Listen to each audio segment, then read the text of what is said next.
From investigations so far conducted, it has been established as follows. 1.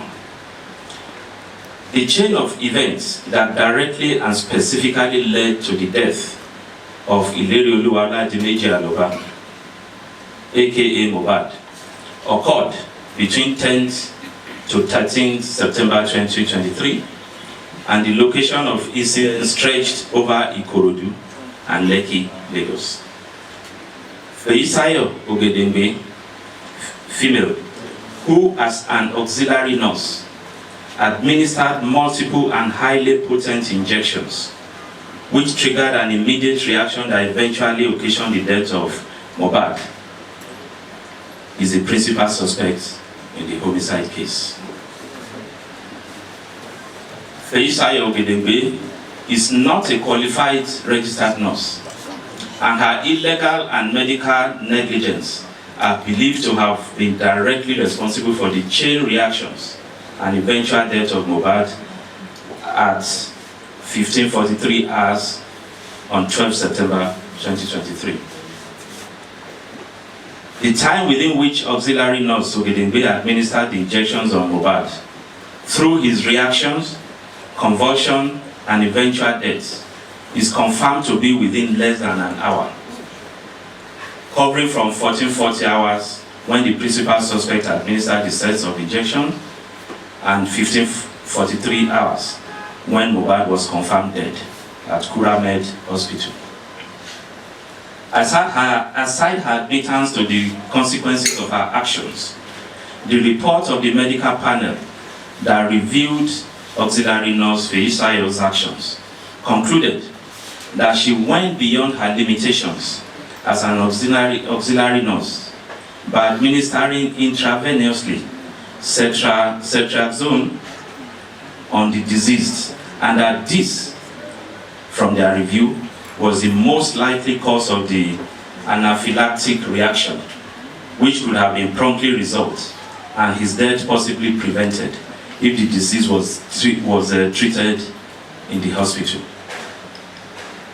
Ibrahim Oluwatosin Owodunni Prime Boy is also considered as complicit in the chain of events that led to the eventual death of Mohbad, as the injury that culminated in actions which led to his death was sustained in the course of physical combat between him and Mohbad. Ayobami Sodiq Splendid is also considered complicit in the homicide case for inviting Feyisayo Ogedengbe,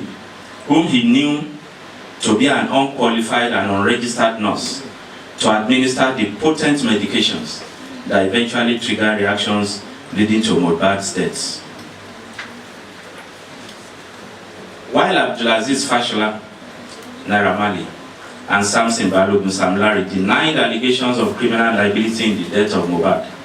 and pleaded an alibi to justify their not being complicit in the incidents that occurred from 10 to 12 September 2023. There are ample electronic and credible witnesses evidence linking them to cyberbullying, that is cyberstalking, threat to life, assault, occasioning harm, and conduct likely to cause breach of the peace against the deceased in his lifetime, following their roles in the incidents that occurred at the Chandelier Club and Elegushi Beach in June 2023, as well as the alleged assaults on Mohbad in October 2022 around the residence of Naira Marley at Lekki. Samlari admitted that he had multiple physical confrontations with Mohbad to get him to refund the 2 million naira which he claimed he paid to the late singer for a show which he claimed he did not honor. There are documentary evidence, international travel records, confirming that both Abdulaziz Fashola, Naira Marley, and Samson Balogun,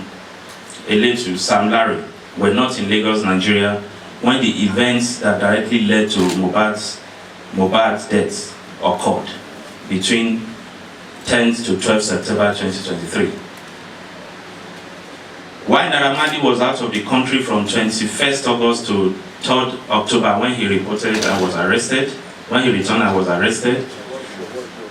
Sam Larry was out of the country from 4th to 28th September, when he also returned to the country and was arrested. On the demise of the deceased, his remains were buried at Ilerioluwa by his relatives on 13th September 2023,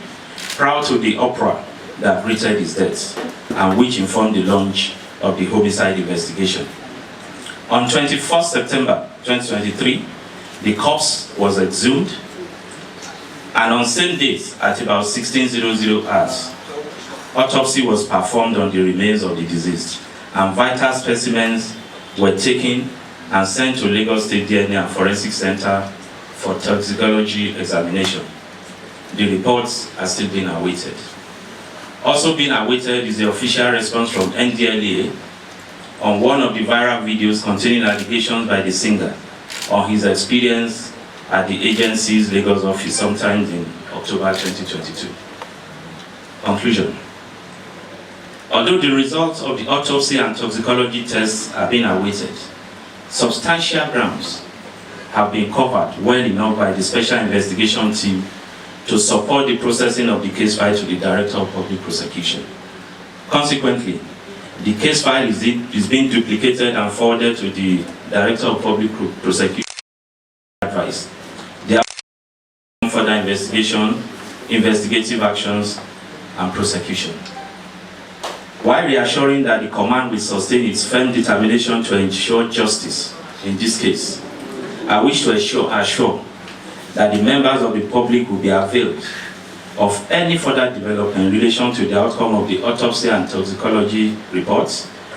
DPP advice, feedback from NDLEA, and any other developments in the investigation into this case.